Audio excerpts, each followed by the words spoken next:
It was an ordinary Tuesday afternoon. Work was dragging on, my phone buzzing occasionally with emails and pointless group chats. Then, out of nowhere, a message popped up from my wife. My heart skipped when I saw her name, expecting a sweet note or maybe a grocery request. Instead, it was a sentence that made my stomach tighten instantly. "At my ex's place, don't be jealous." I froze, staring at the screen. My first instinct was anger, raw, sharp, consuming. My wife, the woman I had trusted more than anyone, the woman I had married not even a year ago, was telling me she was at her ex's house, and then casually adding, "Don't be jealous," as if it were the most natural thing in the world.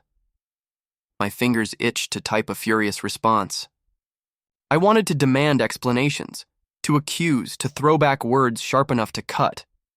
But something inside me stopped. Maybe it was disbelief.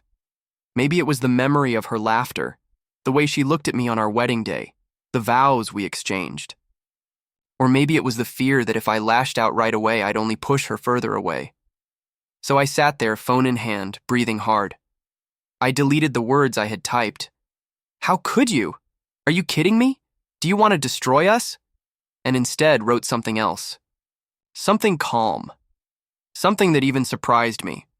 I replied, "If you feel safer there than with me, then I've already lost you. But if you're testing me, know this. I don't fight for love with anger. I fight with patience. Come home when you're ready to talk." I hit send and put the phone down, though my hands were shaking. The office around me blurred. I couldn't focus on anything. Every second felt like an hour. My mind raced with scenarios. Maybe she was joking. Maybe she meant something else. Maybe she was actually betraying me. Minutes later, my phone buzzed again.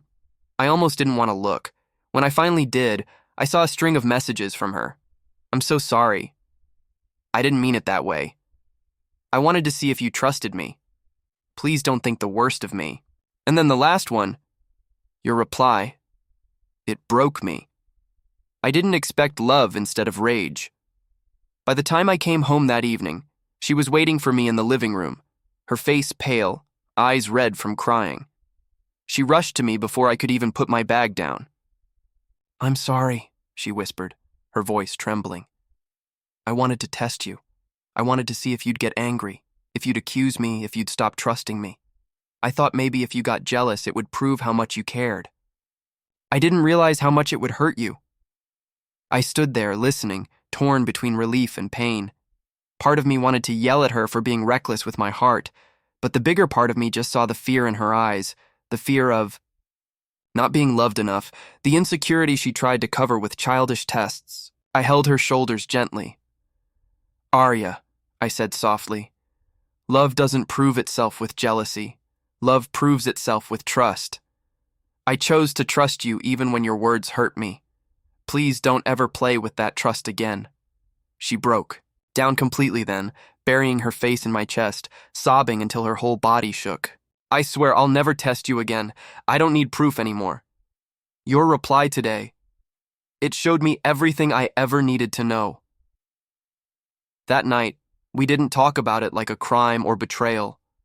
We talked about fear, her fear of losing, me, my fear of being blindsided, our mutual fear of not being enough for each other. The message that almost broke us became the reason we understood each other deeper than before. Sometimes people think love is proven by dramatic fights, by storms of jealousy, by heated passion. But that day taught me something else. Real love is proven in restraint, in patience, in choosing kindness when anger feels easier. When my wife texted me, "At my ex's place, don't be jealous," she thought she was setting a trap. But what I replied made her break down, not out of guilt alone, but because she realized love had answered her test with grace instead of rage. And from that day on, there was no more testing, no more doubts, only trust strong enough to withstand even the harshest of words.